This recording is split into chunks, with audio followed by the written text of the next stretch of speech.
déjà sur ce plateau.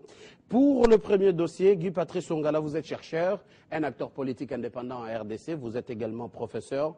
Merci d'avoir répondu à notre invitation.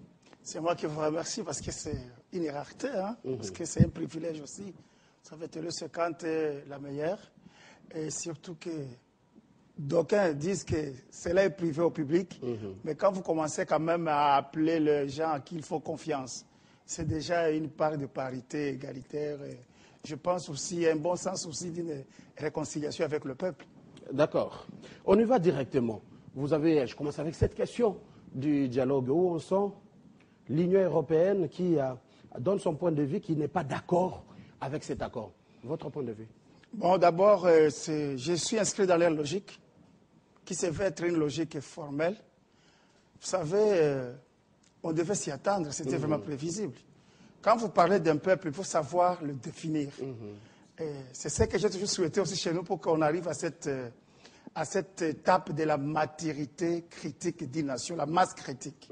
Mais les Français, disons l'Union européenne, ce sont quand même des luminaires. L'art de gouverner, la démocratie dont on parle aujourd'hui, les droits même et les sources des droits, pour que ça soit considéré d'une manière moderne et écrite, mais découle des les Européens, qu'on se le dise, qu'on ne se cache pas dans l'obscurantisme des fausses analyses ici des prétendus nationalistes, mais qui ne connaissent rien. Mais on devait s'y attendre. On devait s'y attendre. Et puis, comment les gens doivent s'exauter aujourd'hui? Vous savez qu'il y a 2 mois de cela, le Parlement européen avait déjà statué sur ces cas-là. Et on avait déjà voté des mesures pour essayer d'éradiquer cette boulimie qui commençait à germer, à se manifester. Et c'était une boulimie frénétique, parce que les acteurs politiques de la RDC, ils se sont inscrits dans une autre logique de l'anachronisme de l'histoire. C'est-à-dire, ils veulent être une classe là, des politiques, des compradors. Là, je vois le professeur Chimanga dit, qui aime beaucoup, quand il parle aux étudiants, j'aime bien. Et voilà, cette classe-là est consciente. La classe qui redoute l'autre, le président cubain, hein, Fidel Castro. Il dit que non, il redoute une société où les acteurs politiques ils vont seulement se déguiser en tige digestive et inceste, où ils vont passer les intérêts purement et pécuniaires par-dessus les intérêts de la nation ou du peuple. Si cette race arrivait dans un pays, le pays est perdu d'avance.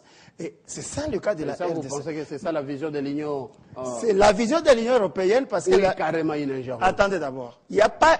Qu'est-ce que vous appelez ingérence? Parce que le Congo, d'abord, c'est un pays qui succombe sous le joug de l'ingérence. Ne nous voilons pas la face. Qu'est-ce que le Congo peut décider au-delà de Kigali, Kampala et Bujumbura, Zelensky ou Sadek, où il y a? Parce que c'est l'Union africaine qui a prôné ici l'hécatombe, qui cette vie aux cités de l'IA, qui a endeuillé le pays dans une première tranche du 19 au 20 de octobre. Et nous voyons encore, s'il y a une ville morte, le pays était totalement paralysé aujourd'hui dans toutes les villes, tout ça. C'est à cause aussi de cette On est journaliste et on a d'autres constats à travers les villes de l'RDC. Excusez-moi, parce qu'il faut dire la vérité. Alors l'Union européenne avait déjà signifié l'ONU, les Caraïbes et le Pacifique, et notre gouvernement congolais ici, que s'ils veulent marcher aux antipodes des démarches démocratiques, et s'ils veulent être les tueurs de la démocratie, ou tout simplement empêcher la population à exercer son droit civique le plus élémentaire, la population congolaise, à l'empêcher même à voter, ils deviennent pires que quiconque. Empêcher de voter à la population congolaise, ou ce sont des mesures, un consensus pour que tout cela se passe dans la paix. Parce que la question elle est la suivante. On cherche à savoir si l'Union européenne dit que cet accord, ce n'est pas la fin de la crise. Qu'est-ce qu'elle propose? Ou selon vous, qu'est-ce qu'on proposerait au-delà de cet accord pour mettre fin à la crise congolaise, à la crise de la politique à RDC? Elle ne va pas aller au-delà de sa tradition. L'Union européenne est intellectuelle. Un intellectuel est discipliné. L'Union prône des valeurs. Il y a des lois. Quand on doit conduire un peuple, il faut tenir compte des lois administratives, laudatives, des lois qu'on peut appeler des lois prioritaires comme loi fondamentale ou la Constitution, ou des recommandations même administratives. Mais là où vous exagérez, et le monde se demande ça, c'est quel genre de population. Si ce ne sont pas des australopithèques, est-ce que ce sont des êtres humains comme nous, où on peut les catégoriser parmi les chimpanzés? C'est ça le problème avec eux. Parce que l'intellectuel congolais, excusez-moi, il considère les dons de la femme parce qu'il marche au large spectre, disons, je peux appeler ça comment, ça devient une affaire un peu hypothétique pour son éducation même, on peut se demander. Parce qu'il est au large spectre d'un déficit intellectuel trop aggravant. On se demande, est-ce que c'est comme ça un intellectuel ou bien ils ont étudié là-bas? Quand vous êtes dans un pays, tout pays est régi par ce qu'on appelle les droits. Vous voyez, les lois et tout ça, des codes, si vous voulez bien, et civiques, la loi tout court, ainsi que la Constitution. Mais nous ne savons plus définir la RDC. Si la RDC est sous quel régime? Dictatorial, démocratique, anarchique, ou ceux-là qui viennent de l'IA, qui veulent inventer la roue, au moment où ils ne savent même pas définir la formule du PI. Mais au-delà de cet accord, l'Union européenne nous propose quoi? Ou vous, chercheurs, vous proposeriez quoi? C'est là où il y a la grande préoccupation. Il n'y a pas à proposer. L'Union européenne seulement nous rappelle. L'Union dit, respectez votre peuple, redéfinissez votre identité étant qu'une nation, suivez seulement les lois qui régissent votre pays, et puis ça c'est révoltant. Quand c'est un étranger qui dit que tu dois soigner ta maison, ne pas taper sur ta femme, ne pas tuer tes enfants, veut commettre l'inceste et tout ça, et puis tu te fâches, c'est-à-dire que tu es un animal. Et c'est là que Simone de Beauvoir, qui est une européenne par excellence, a toujours prôné la politique à l'européenne. Il dit que ça, parce que ça prend les droits de l'homme, ça prend les droits à la démocratie, ça prend les droits à la paix. Est-ce qu'il n'y a pas une acculturation là-dedans? Non, non, vous voulez tout copier, on reste congolais, on reste africain. Si actiration il y a, c'est parce qu'il y a une mauvaise imitation de ceux-là qui ont étudié en Europe. Au lieu d'y prendre quand même le nécessaire, les nécessiteux, je pourrais dire cognitives, une nécessité cognitive. C'est-à-dire, au lieu d'avoir le savoir et l'intelligence probante, ils sont allés vers l'occultisme, ils viennent ici pour plonger. On est dans un État laïque. Attendez d'abord. On est dans un État laïque. On n'a pas à stigmatiser qui que ce soit. Je ne vais pas aller aussi loin. Je voulais seulement vous dire pourquoi l'intellectuel congolais, au lieu d'aller selon la lumière, parce que quand il parle de l'Europe, il y a la France. La France, c'est un pays de lumière. Et c'est depuis 1789 qu'ils ont fait ce qu'on appelle la Révolution française. Il y a de cela, des siècles. Nous, on est toujours à la traîne. Il y a manque de bonne volonté ici, dans l'échelle de nos politiciens.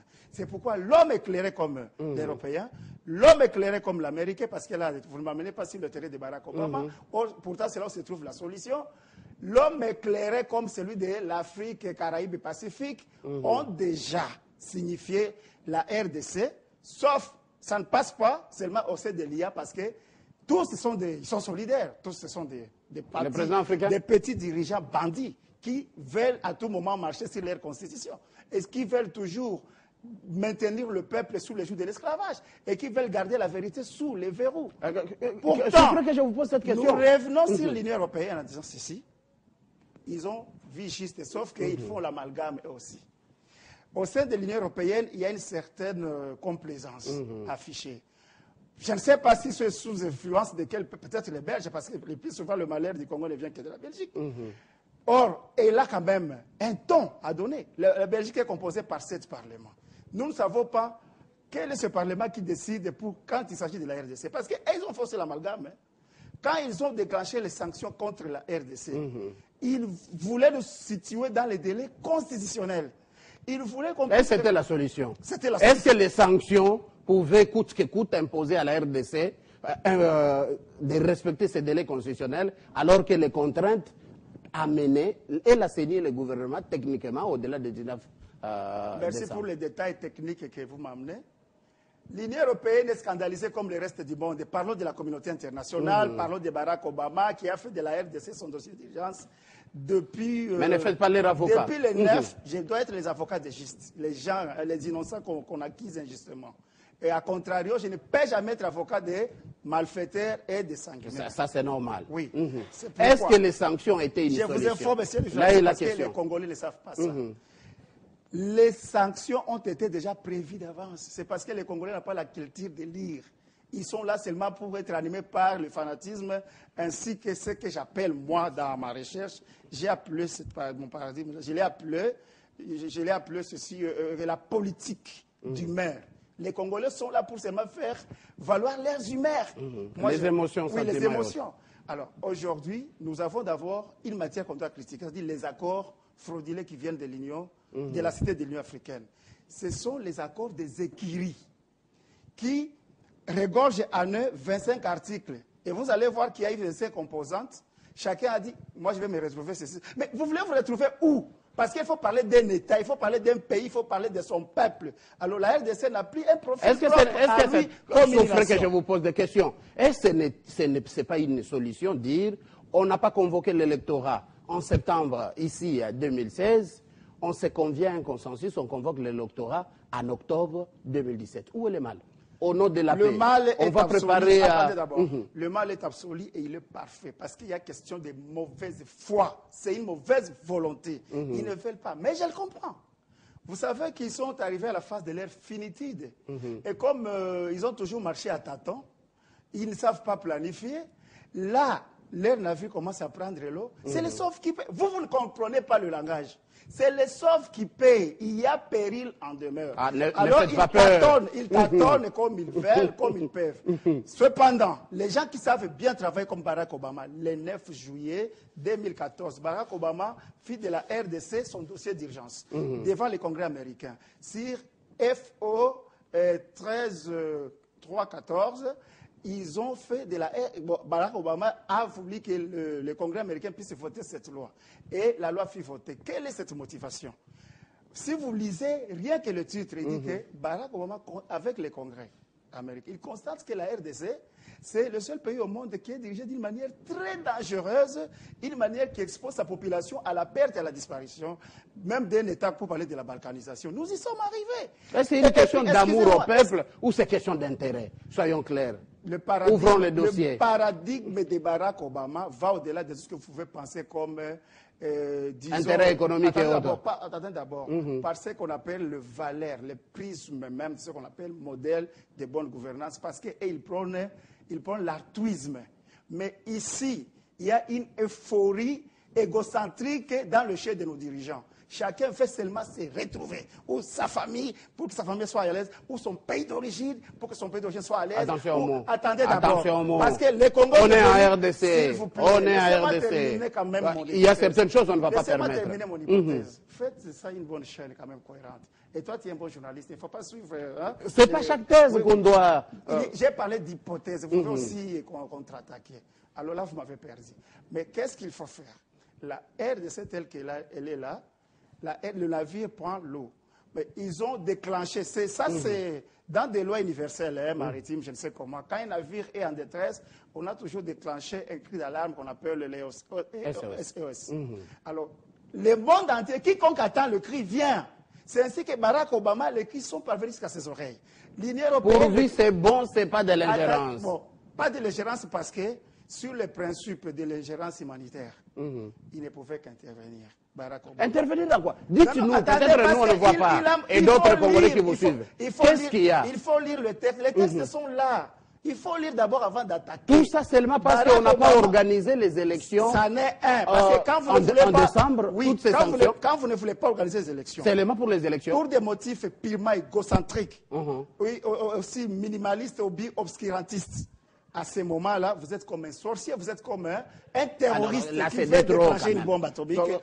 Messieurs les chercheurs, il y a peut-être des gens qui ne comprennent pas. Toutes ces sanctions de l'Union européenne, des États-Unis, parce que seulement un gouvernement a dit nous sommes incapables d'organiser les élections en décembre ici, il n'y aura pas passation de pouvoir, donnez-nous une année. Bon, je vous invite, c'est pas de trop. Je vous invite, monsieur Mathieu, de vous promener dans la logique de l'histoire, dans la ligne du temps. Vous n'êtes pas les seules nations qui, après avoir mal se conduire, est tombée sous les joues des sanctions de l'universalité ou bien de la communauté internationale. Souvenez-vous, récemment, il y a eu des bandits dirigeants comme le Saddam Hussein, les Kadhafi, les Gbagbo, qui voulaient marcher à la marge de la société ou de la communauté. Là, ce n'était pas question d'élection. Attendez d'abord. La question des élections est très fondamentale. Parce qu'elle détermine la forme d'un État. Parce qu'elle détermine déjà ce qu'on vous pouvez appeler, et bien vous ne l'avez pas ici à RDC malheureusement, une volonté de droit. Vous voyez? Alors le Congo souffre de ça. L'autonomie des volontés des droits. On devait en avoir pour qu'on sache qu'en RDC, on conduit à droite ou à gauche. En RDC, on ne peut pas manger les enfants. Mais sous d'autres sièges, c'est leur tradition. Alors vous devez avoir un code, une ligne de conduite par lequel on vous définit dans le monde ou encore, c'est encore la jungle. Est-ce que ce n'est pas chosifier les Congolais, leur dire c'est les élections ou rien? Pourtant, on peut faire ça. Là, vous m'envoyez à vous dire ce qu'on appelle, on devait donner une priorité à ce qu'on appelle l'avenir électoral en RDC. Oui. Comment on peut établir cela? Parce que quand vous croyez qu'on vous déteste, on est des aigris. À ce moment-là, les Congolais sont des aigris, tous les dirigeants congolais sont des aigris et je regrette que je les traite d'analphabètes. Ah non, attention. Ils doivent venir, ils doivent apprendre à lire. Attention. Ils doivent être intellectuels et intelligents pour conduire un peuple. Parce qu'il ne s'agit pas d'être bête. On a des armes pour dire je vais m'imposer en RDC, qui qu'on soit. Nationaliste ou étranger, on donne des idées. Personne n'a le droit de s'imposer. On donne des idées. Il faut amener les idées et la lumière. Des idées. La lumière et les idées. À ce moment-là, en Haïti, il y avait un président qui n'a pas été à mesure d'organiser les élections parce qu'il était incompétent, il ne savait pas diriger. Juste le deuxième tour. Directement, oui, il a démissionné. C'est comme ça. Alors, il y a eu aussi au Centrafrique, c'est un pays là où il y avait la guerre partout. Mais on a organisé les élections dans un mois parce qu'il y avait la volonté. RDC, qu'est-ce qu'il y a? Parce qu'ils ont fomenté un 23, ça a été vite maté par les nationalismes de nos héros. C'est les mêmes gouvernements. Alors là où vous dites une chose, le nationalisme de Bambadou Dala, les vaillants comme Baouma, les vaillants comme le général Ouidi, où est-ce qu'ils sont aujourd'hui les pauvres Zazie? Alors, le monde observe. S'il vous plaît, on revient dans le contenu de ma question. Où est-ce que nous allons avec ces jeux de ping-pong des sanctions? Parce que vous n'arrivez pas à nous prouver qu'avec ces sanctions, il y aura les élections à temps. Carrément, il faut un délai pour connaître de bonnes élections. Où est-ce que nous allons avec ces jeux de sanctions? Ces questions, je vous ai dit de bonne volonté. Et Nanga, Corneille qui est là, s'il vient de la majorité présidentielle, on lui dit, va là rien que pour empêcher les élections. C'est ça qu'il fera. Ça, c'est votre... Je vous donne des exemples. Je vous donne des exemples. Ça, c'est son point de vue. Attendez d'abord. Vous prenez tous ceux-là qui sont fanatiques au kabylisme, les transfuges de l'AFDEL, vous les réunissez à la cité d'Elia. Vous amenez même des Rwandais et les Ougandais parmi eux pour que chacun donne son point de vue. Celui-là ne voudra pas que leur omerta cesse.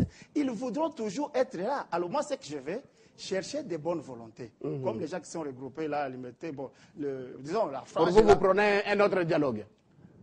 D'ailleurs, c'est mieux parce que c'est un dialogue synthèse que je prends. Je prends le dialogue synthèse qui va apaiser nos amis qui ont déjà pris l'eau, qui tremblent, qui tirent sur tous ceux qui bougent en fouillant, en fomentant des choses qui n'existent pas comme des dialogues. Un dialogue technique. Un dialogue technique. Oui, aller place d'organiser les élections, il devient avec des dialogues, d'où on ne sait même pas comment, les télévisions, comment ils ont clôturé ça dans l'aventurisme, parce que chacun est dans son coin. Alors, je vais demander ceci. Fixons-nous sur une volonté, l'autonomie des volontés des droits. C'est-à-dire quoi? Nous devons définir quelle sera la forme de notre État. Ça sera un État démocratique ou on revient encore... On est déjà démocratique. Non, est-ce que vous ne trouvez pas que vous renvoyez les gens Évitons la politique comme étant le jeu des mots. Évitons cela et la politique comme étant le jeu d'enfants. C'est un livre que je vais publier d'ici là. Mais écoutez... Pour vous prenez un autre dialogue. Attendez d'abord, les sanctions sont dissuasives. Et malheureusement, ils n'ont pas encore manifesté, c'est pourquoi les bandits continuent à se promener librement. Mais ce qu'on devait faire, l'Union européenne doit cesser l'amalgame. La Belgique doit se redéfinir pour dégager des mécanismes qui sauvent la RDC ou qu'elle se retire de notre histoire une fois pour toutes. Parce que devant tout exercice du pouvoir, il y a la sanction de ce qu'on appelle les ressentiments historiques. Le monde va parler de nous, qu'il y a eu un peuple de bougres qui ne connaît rien. Voilà ce qui s'est passé dans les pays. Nous sommes à 2 mois pour sauver la nation ou pour la liquider. Nous devons nous réunir pour un dialogue de synthèse qui sera technique comme vous voulez pour organiser les élections. Mais je respecte Stein avec ses principes de rationalité. Nous ne devons pas compter avec ceux-là qui ont causé des problèmes pour faire des ambitions afin qu'il n'y ait pas d'élection, afin qu'eux aussi puissent amener leur pierre de contribution. Sinon, ça sera la bombe. Moi, ce que je prends ici, nous devons... On va mettre un peu là-bas. C'est-à-dire, c'est là qui veulent aller loin avec le gouvernement spécial. Ils doivent revenir sur la ligne de la logique formelle pour conduire une nation. C'est là qui ont déjà dévié les CDLIA, ils peuvent faire tout ce qu'ils veulent. Mais tout ce que nous voulons savoir est le suivant. Concentrons-nous seulement à un seul type d'élection, typiquement nationaliste. Et à ce moment-là, qu'est-ce qu'on fait? On se concentre seulement pour donner la forme à notre État, c'est-à-dire les élections présidentielles, rien que ça. Si au Centre-Afrique, on l'a... Parce que nous avons beaucoup de données déjà techniques qui sont là. La topographie est là, au niveau de la CENI. Il y a le personnel qui est déjà installé. Mais vous croyez inventer la roue aujourd'hui. On doit soigner le cœur de l'acteur politique congolais. D'un côté, il y a de ceux-là qui ne veulent pas quitter le pouvoir parce qu'ils croient qu'en faisant trop de fautes et de limites de fautes, on va leur comprendre en disant vous avez raison, quand vous serez des anges, on pourra vous amener au paradis. Non, un démon reste toujours un démon parce que quand vous faites l'erreur est humaine. Il persévère devient diabolique. Et à ce moment-là, les sanctions tombent comme la pluie parce que vous vous comportez comme des renégats et ça va tomber. Or, au risque que ça ne rapporte pas de solution. Aidez-moi que je puisse révéler la classe politique pour que... S'il vous plaît, faute de temps. Faute de temps, on va se mettre à l'abri. Parce que Obama vit avec ses lois. Il les a bien articulées. Il va frapper en RDC. Je préviens même les gens qui sont... Vous soutenez cela? Les Noirs sont tués là-bas. Est-ce que vous ne pouvez pas dire aux Américains de s'occuper de leurs affaires? On ne doit pas imiter les mauvais exemples, mais les bons les imitent. Suivons la lumière. Je vous informe, même si vous me coupez la parole, Obama vient faire la synthèse en RDC. Obama va prendre les coupables qui combattent la... Je vous donne même la formule. FO 13413. Allez lire, chercher. Il y a les articles. Ceux qui ont violé, qui est volé en RDC, Obama va les poursuivre partout dans le monde par sa loi qui a été votée par le Congrès américain et a été approuvée par l'Union européenne. D'accord, Guy Patrice. Tout ça là, il y a et tout le monde. Les Congolais doivent s'enquérir de cela et ne pas se meurtrir à l'âme. C'est-à-dire, nous avons un allié puissant, c'est Obama. Nous devons résister à tous les bandits qui veulent nous arracher disons notre essence vitale comme étant une nation. Guy Patrice Ongala, chercheur, c'est pas facile, hein? Vous me faites aussi parler, mais quand même en synthèse, j'ai retenu au peuple congolais courage. Il semble qu'ils ont un avocat. Même si ce n'est pas une thèse à soutenir, le peuple, et ce n'est pas bon, semble-t-il. C'est l'avocat naturel Barack Obama, que Dieu lui bénisse, peut-être même c'est un fils du Congo. Mais un homme du pragmatisme américain, tu connais, tu étais très fort en ça à l'université, je connais. Très, très fort. D'accord. Bon, attendez d'abord. Et puis c'est Obama vient se mettre au chevet d'un peuple qu'on est en train de tuer et puis de charcuter. Il n'y a pas un mois. Vous avez vu comment les militaires sont sortis sans atermoiement, tirer sur la foule comme ça avec sommation. Sans sommation, mais c'était grave. Ça ne peut pas arriver aujourd'hui, au XXIe siècle. C'est pourquoi les autres viennent comme les Européens, s'ils sont sérieux, parce que les Européens ont l'amalgame. Les Européens, le gouvernement congolais doit se féliciter. Les Européens les ont accompagnés dans le glissement. Parce qu'eux, ils sont pour une année, mais les Congolais sont... Vous pouvez vous attendre très bien, vous allez glisser. Cependant, c'est de la trahison vis-à-vis du peuple congolais. Et c'est là où j'interpelle les représentants américains qui sont là même de l'ONU pour colporter le message de Barack Obama que son pays si cher, pour lequel il a toujours milité depuis qu'il a commencé à faire la politique, est en dépérition. C'est le moment de venir appliquer sa loi pour sauver ce peuple qui ne réclame que les droits d'exister et les droits d'exercer son droit civique et l'apport d'une carte d'identité. D'accord, Guy Patrice Ongala. On va terminer par là. Nous devons vivre. On va terminer par là. Je crois que vous vous êtes défoulé au nom de tous les Congolais. La RDC, jusqu'où avec les sanctions, RDC, Union européenne, États-Unis, Guy Patrice Ongala, merci d'être venu. Vous serez à notre invité dans une autre occasion. Merci d'être venu. C'est moi qui vous remercie. Ne nous quittez pas. Le peuple congolais. Mesdames et messieurs, ne nous quittez pas. Dans un instant, c'est le deuxième dossier avec Ferdinand Kambere. Je vous le rappelle, cadre de la majorité présidentielle. Il est membre du PPRD, ancien ministre.